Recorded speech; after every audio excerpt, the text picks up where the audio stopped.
Welcome to week 6. I hope you're doing well. I hope that you're enjoying this semester. Here we are almost to the finish line. You've got this week and then the week 7 right there. And I hope you've enjoyed it. I know I have. Let's continue on. I know I've posted a couple good videos, TED Talks. I love listening to TED Talk. I love the research orientation around this field. One of the things that I think sometimes can be missing from them is the theological premise of how we got to where we are or what it is that they're talking about. So I always like to add that because, again, what book is greater than Scripture, greater than the Bible, when it comes and talks about the very field that we're studying, whether that's theology, of course, but also what about social sciences, sociology, psychology, anthropology, those type of sciences, to glean and lean on Scripture to get us a basis.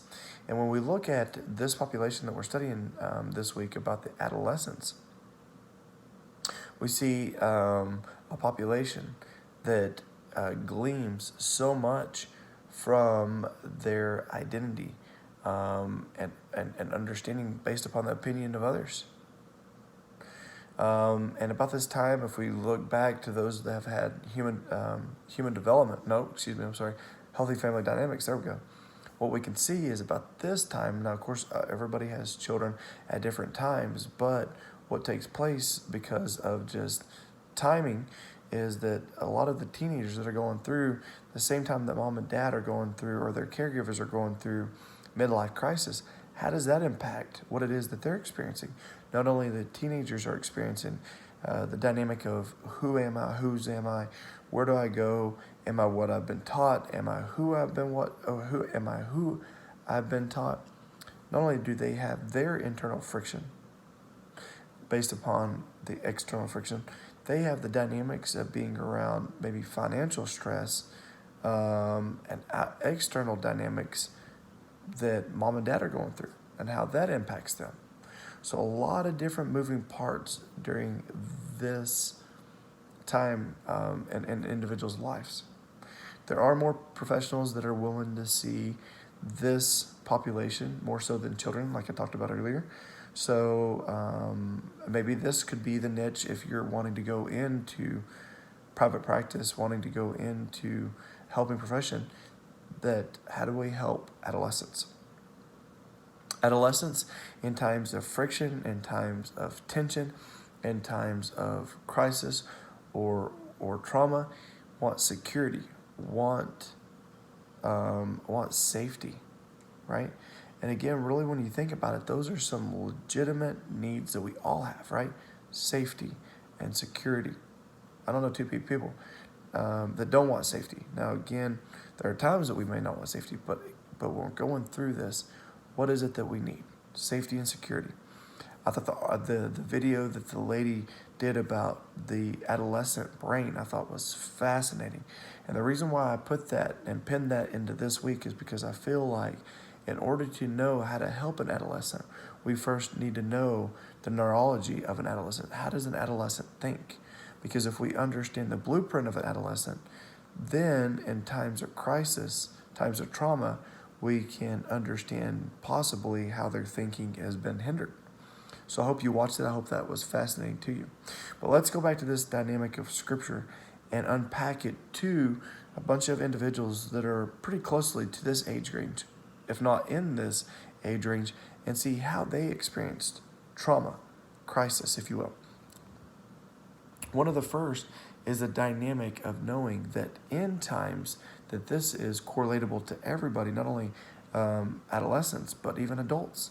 And what we see is somebody who knew Jesus from the get-go, who interacted with him, even said that when he was in his mother's womb, and Jesus was in his mother's womb, that when Mary walked in the room that he leapt, right?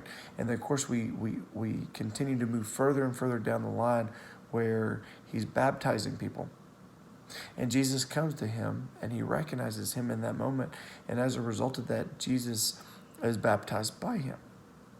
What an experience that must have been. Well, where does the trauma come into place?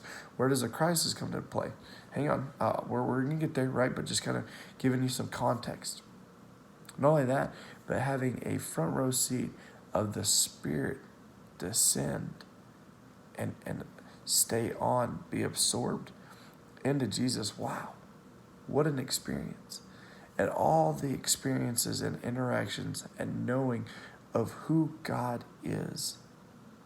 To fast forward to the crisis, when John is waiting to be executed, to be beheaded, what does he do? He asks an individual or individuals to go ask Jesus, "Are you who you say you are?" And Jesus' response to him was very interesting.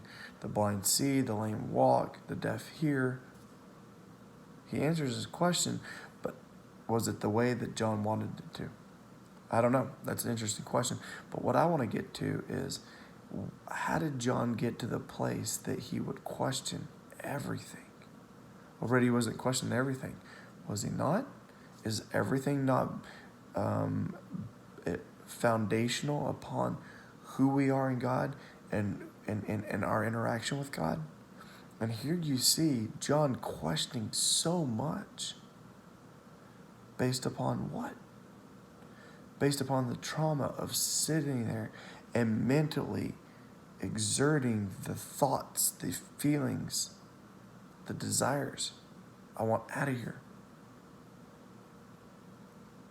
And as a result of that, it led him to a place of questioning something that I'm curious if he had ever questioned.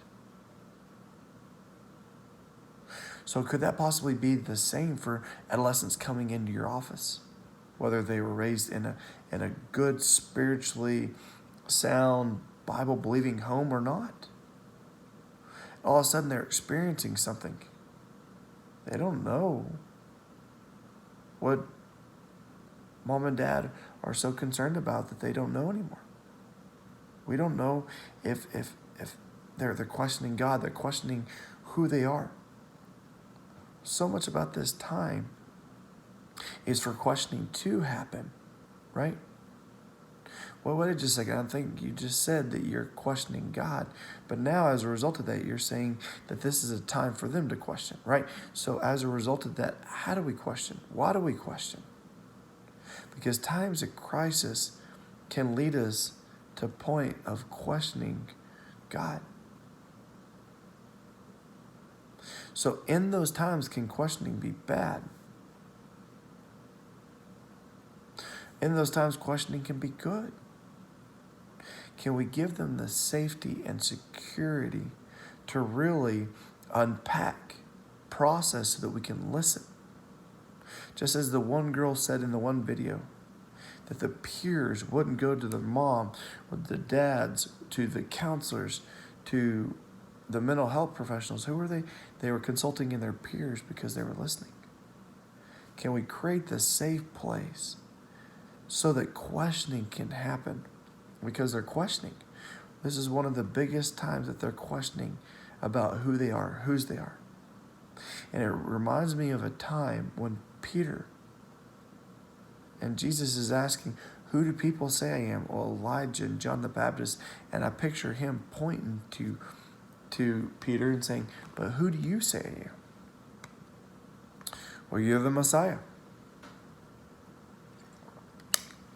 Excuse me. Yes, it's not by flesh and blood, but by the revelation of the Father that you know that. Wow.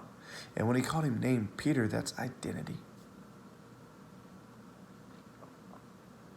The gates of Hades will not prevail. I'll establish the church on the rock. He gave him so much as a result of questioning and giving time and space and sensitivity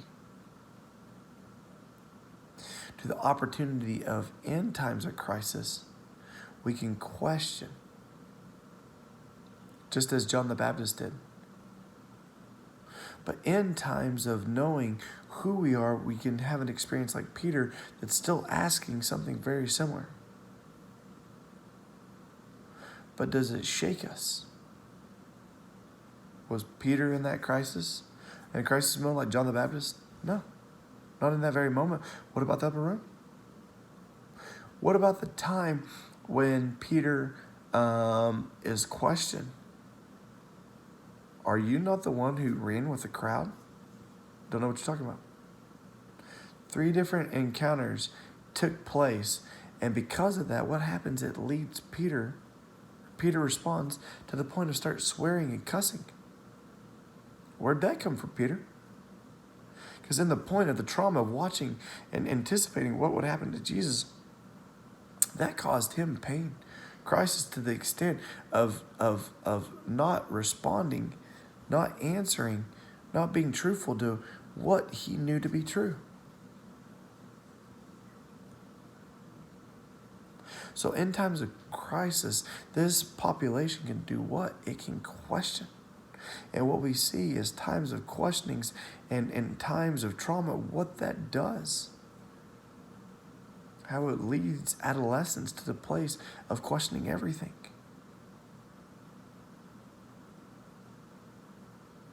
Can we give this population the security and safety in a time that they are asking such pivotal questions?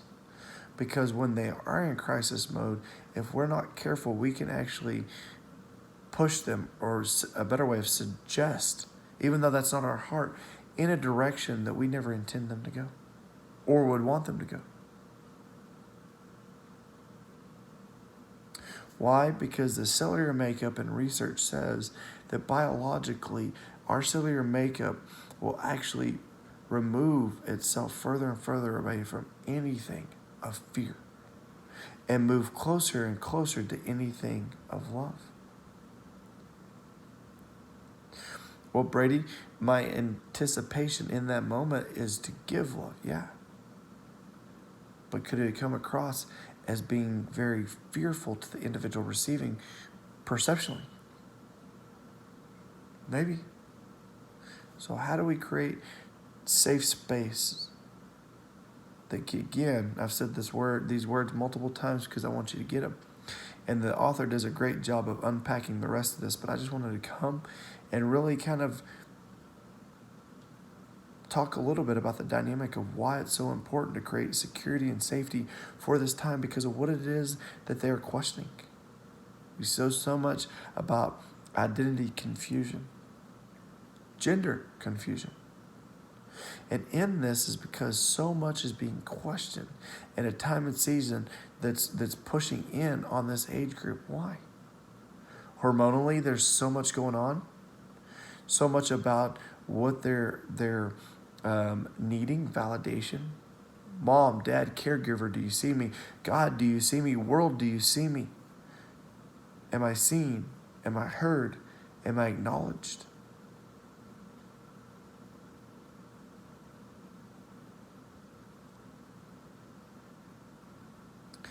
How would you help this population? Reading the text, as I know you have, knowing that we are dealing with, especially in this time of COVID, it's impacting people's relational connection, and as a result of that, the equity that once was there, as a result of that, is not as strong, and because of that, it's being impacted and impacting individuals. And through the lack of opportunity of expression comes the default opportunity of repression. And can repression cause the opportunity of being a state of depressed? Potentially. So what's our role?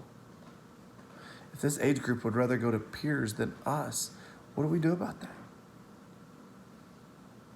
What do we do about a population that's so in need, that's so at a place of asking pivotal questions, that would rather go to peers than us, than mom and dad, than caregivers? And how do we engage their world so that we don't see condescending, judgmental, or critical, but that we create a safe place for security so that they will open up and share? I hope you enjoyed this week's text. Look forward to getting to read your discussion boards. Have a great day.